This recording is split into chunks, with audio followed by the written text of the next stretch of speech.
2014 തഞ്ചാവൂർ പട്ടുക്കോട്ടയിലുള്ള താമരംകോട്ട എന്ന പ്രത്യേക സ്ഥലത്ത് വേലായുധം എന്നയാൾ താമസിക്കുകയായിരുന്നു.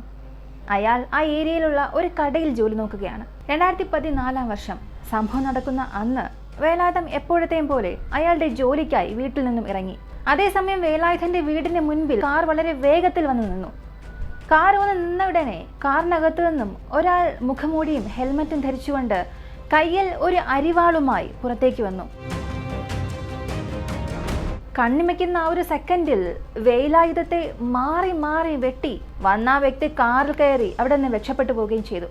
ഇവിടെ നടക്കുന്ന ഈ സംഭവങ്ങളെല്ലാം വേലായുധത്തിന്റെ ഭാര്യ പുറകിൽ നിന്ന് കാണുന്നുണ്ടായിരുന്നു. കണ്ണടച്ചു തുറക്കുന്ന ഈ ഒരു സെക്കൻഡിനുള്ളിൽ ഇതെല്ലാം നടന്നവസാനിച്ചു.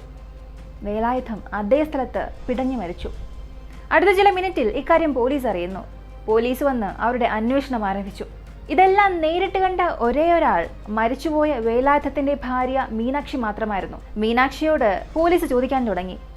പക്ഷേ മീനാക്ഷിക്ക് ഇത് ചെയ്തത് ആരാണ് എന്ന് വ്യക്തമായി കണ്ടില്ല. കാരണം അയാൾ മുഖംമൂടിയും ഹെൽമറ്റും ധരിച്ചിരുന്നു.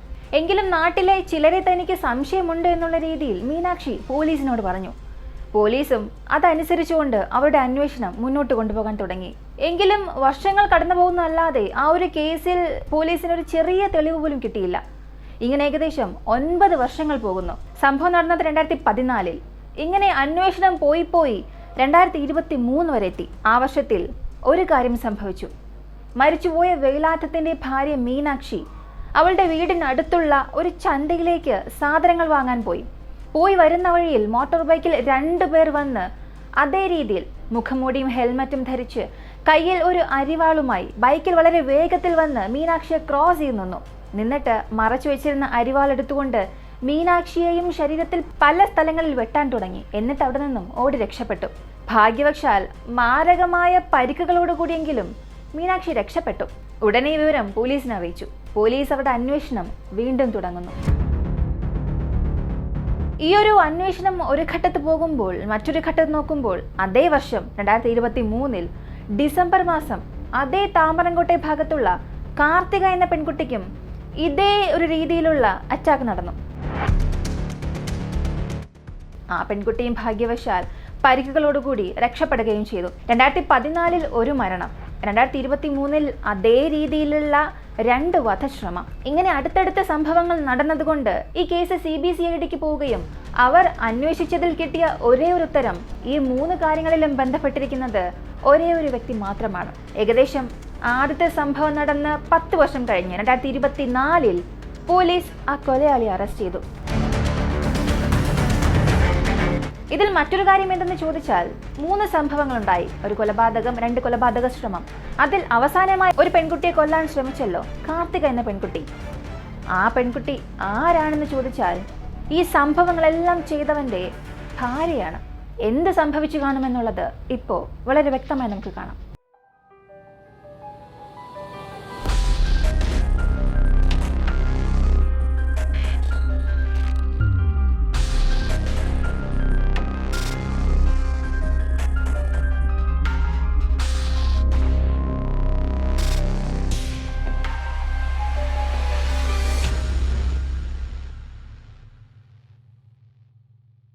ആയിരത്തി 1994 വേലായുധം എന്നയാൾ.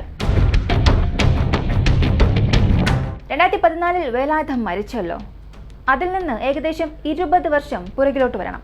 1994 അതേ താമരംകോട്ടെ ഭാഗത്ത് ബാലസുബ്രഹ്മണ്യം എന്നയാൾ താമസിക്കുന്നു. ഇയാൾ ആരെന്ന് നോക്കിയാൽ ഈ വേലായുധന്റെ സഹോദരനാണ്. ഇയാൾ അതേ ഗ്രാമത്തിലുള്ള 25 വയസ്സുള്ള കലൈച്ചെൽവി എന്ന പെൺകുട്ടിയെ വിവാഹം കഴിക്കുന്നു. 2 പേരും ഒരുമിച്ച് ജീവിക്കാനും തുടങ്ങി. ഭാര്യാഭർത്താക്കന്മാർക്കിടയിൽ എപ്പോഴും വരുന്നത് പോലുള്ള ചില പ്രശ്നങ്ങൾ ഇവർക്കിടയിലും ഉണ്ടാകാൻ തുടങ്ങി. ചില പൊരുത്തക്കേടുകളും അഭിപ്രായ വ്യത്യാസങ്ങളും വന്നു തുടങ്ങി. ഇത് കാരണം ഒരു ഘട്ടത്തിൽ കലൈച്ചെൽവി സ്വന്തം അമ്മയുടെ വീട്ടിലേക്ക് താമസം മാറ്റി. 2 മാസങ്ങൾക്ക് ശേഷം ഭാര്യാഭർത്താക്കന്മാർ 2 പേരും സമാധാനത്തിലാവുകയും കലൈച്ചെൽവി വീണ്ടും ബാലസുബ്രഹ്മണ്യത്തിന്റെ വീട്ടിൽ തിരികെ വരികയും ചെയ്തു 2 മാസങ്ങൾക്ക് ശേഷം. എന്നാൽ കലൈച്ചെൽവി ഇവിടെ ഭർത്താവിന്റെ വീട്ടിൽ വന്ന കുറച്ച് ദിവസത്തിൽ തന്നെ അതേ വീട്ടിൽ ആത്മഹത്യ ചെയ്യുകയും ചെയ്തു.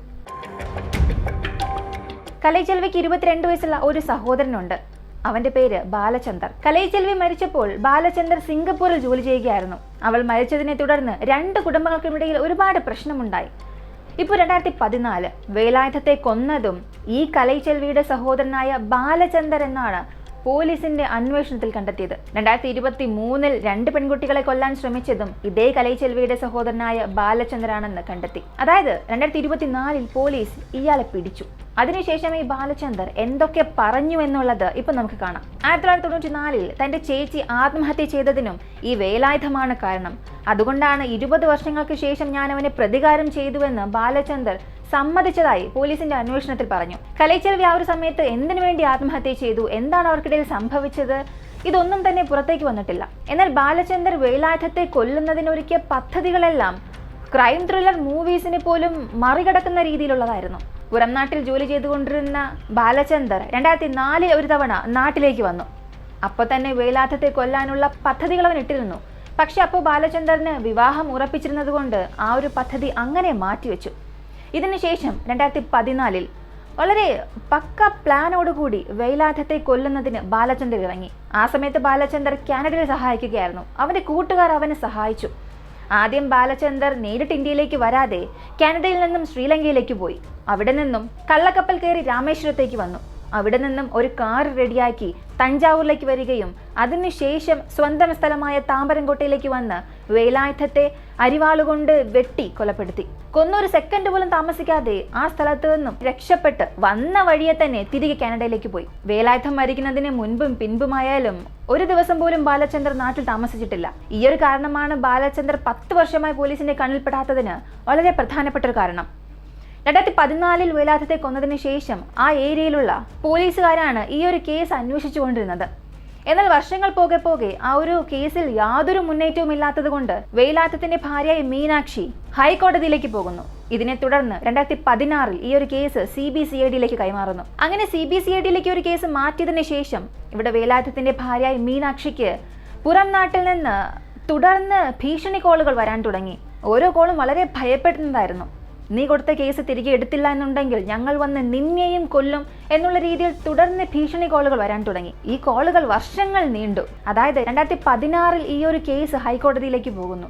അന്ന് മുതൽ തുടർന്ന് ഭീഷണി കോളുകൾ വന്നു. അങ്ങനെയാണ് 2023 മീനാക്ഷി തൊട്ടടുത്ത ഒരു ചന്തയിൽ പോയി വരുന്ന വഴിയിൽ അതേ രീതിയിൽ 2 പേർ ചേർന്ന് അവളെ അരിവാളുകൊണ്ട് വെട്ടുന്നു. എന്നാൽ മീനാക്ഷി അതിൽ നിന്നും രക്ഷപ്പെടുകയും ചെയ്തു. ഇതിനെ തുടർന്ന് പോലീസ് അതും അന്വേഷിക്കാൻ തുടങ്ങി.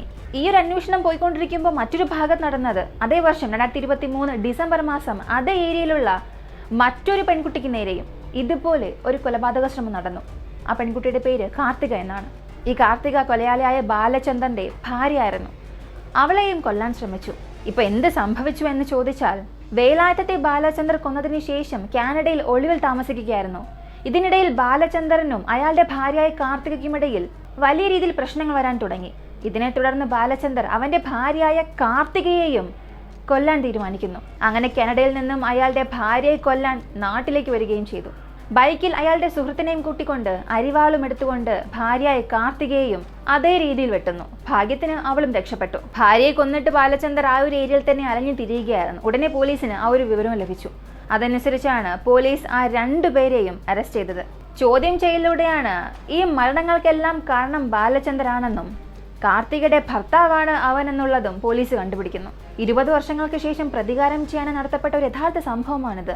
എന്നാൽ ഒരാളോട് പ്രതികാരം വീട്ടണം എന്നുള്ളതാണ് പദ്ധതിയെങ്കിലും പൊലിഞ്ഞു പോകേണ്ടിയിരുന്നത് വീണ്ടും 2 ജീവനുകളായിരുന്നു. ഒരു തെറ്റ് ചെയ്യുന്നവന് ഒരിക്കലും അതിൽ നിന്നും പുറത്തേക്ക് വരാൻ കഴിയില്ല എന്നുള്ളത് ഇതിലൂടെ തന്നെ മനസ്സിലായിട്ടുണ്ടാകും.